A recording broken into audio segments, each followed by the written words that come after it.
have been playing Warframe for several years now, and some kept asking me why I'm still not burnt out in playing just one game. Actually, I don't play just one game in my spare time and play several. In fact, I play Baldur's Gate 3, Armored Core 6, and other games right now, but I don't usually post it in my channel since there's nothing to share about my adventures for this game. I mostly find creating videos with builds and combinations for power fantasy game, and there's nothing like Warframe yet that intrigues my interest in creating some guides and sharing in my channel. I'm looking forward for the first Descendant because it's somehow similar to Warframe, wherein you grind to get items, so you can grind tougher missions and get better items. There's actually no end goal on it. But I'm still crossing my fingers on this one if this is actually going to be as good as Warframe, since it's being developed by Nexon, and we all know that this company has a bad reputation in creating games and letting it die when it runs out of juice just to create another new game.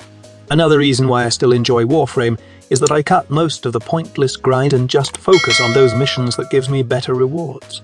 Well, to be exact, more rewards than just doing a specific mission that only gives one reward, and you have to repeat it over and over again for hours until you run dry of grind juice. Take for example the fastest way to farm Endor or the fastest way to farm relics. These missions focuses only on one goal and farm a specific item in the game. Right now, I like to do a mission wherein it branches out to different rewards, and I have been hinting in my previous videos these types of missions I've been doing in the game, which leads me to still enjoy Warframe after all those long years of grinding the game. The most important thing for me right now is platinum, which is the currency that allows me to buy almost everything in the game. I must admit that still prime parts farming and selling it to other players is still the most reliable way to gain platinum, but the process will bore you if you keep doing this every day. Not to mention that you are only getting prime parts, credits, and little resources for crafting things in the game or using it to feed your helminth. Like I have said, I have been hinting the missions in my past videos, but since you want a more comprehensive guide wherein I tackle the step-by-step of the method I'm using to earn platinum aside from prime parts farming, then this is the video you all have been looking for. First of all, I grind for the Zariman missions, which you can access by visiting the Chrysalith and going to Quinn. Right now, the only mission I'm not doing in this is Void Armageddon, or if there's a requirement that says I need to kill 40 enemies using just my operator, or something that says that I need to finish the mission while not using any Warframe abilities. As long as these are not in the requirements, I don't care if it's a tier 5 Void Flood with Void Angels. I do it right now, so long as it's also not a Void Armageddon mission.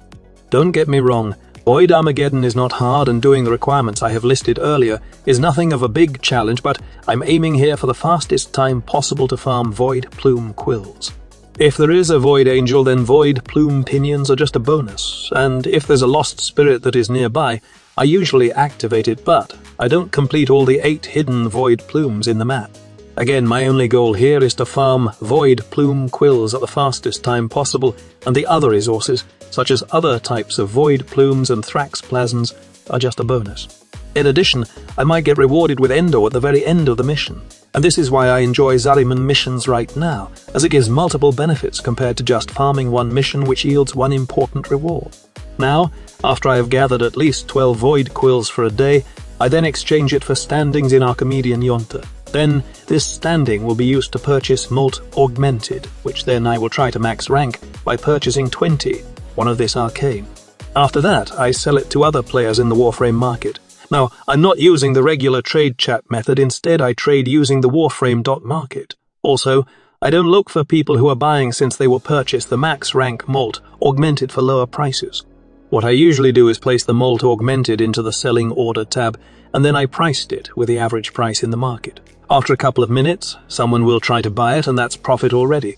You may think that this is just a one-time transaction, but the reality is I have been doing this for a while now, and Molt Augmented is the most profitable arcane right now since it has many uses for Warframes, and there are players who want to use the arcane but want to skip the grind.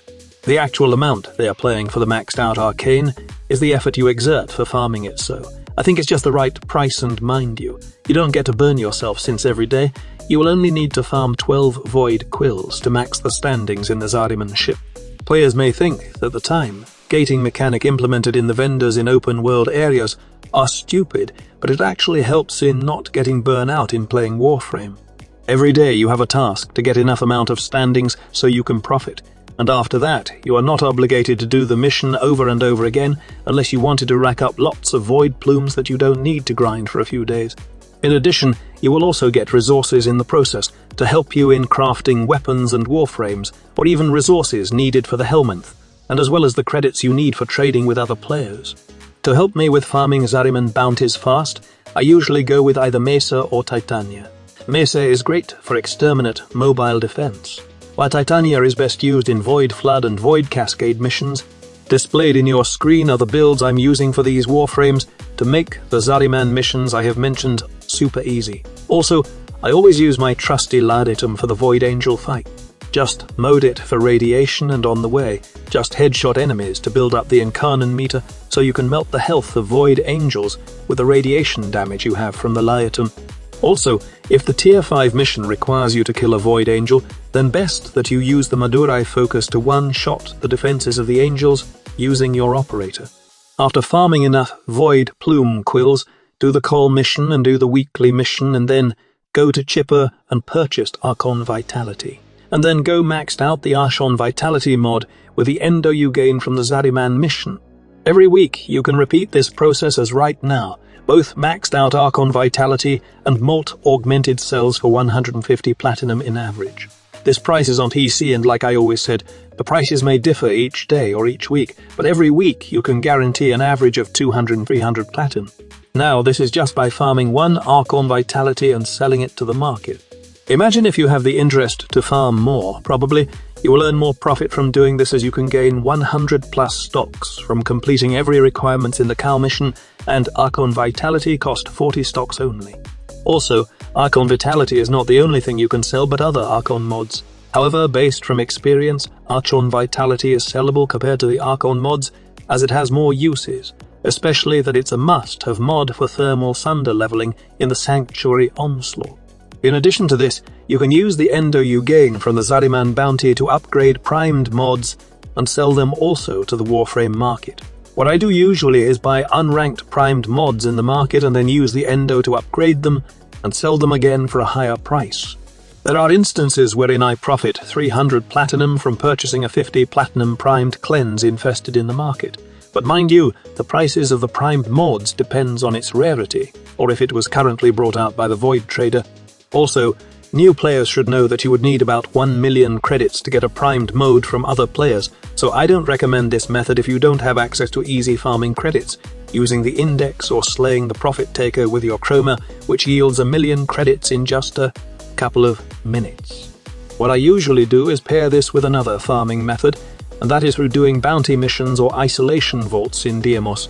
The mother tokens I collect in bounty missions, specifically Tier 3 bounty mission, which yield the most mother tokens at the fastest time possible, allows me to purchase relic packs from Ortak when I exchange those for standings. This allows me to gain relics, and I don't need to do the repetitive capture mission in the Void, or do some disruption runs of those Axii relics. In addition, the bounty missions also sometimes yield Endo, and as well as resources I needed for my Helminth system. If I maxed out the standings in Deimos, I then proceed doing some isolation vaults. Preferably, I just do the Tier 3 and farm more resources for my Helminth and Sporothrix parts if I'm lucky. Now, doing Deimos bounty is just a personal preference, but there are good reasons why I like this open world.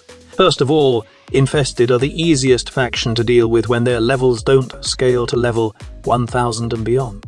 The enemies in this open world are manageable, and you can kill even Steel Path levels with an aimbot Mesa. Secondly, you all know that Digital Extremes always release seasonal events, and this coming October, we might get the Night of Nabarus event again.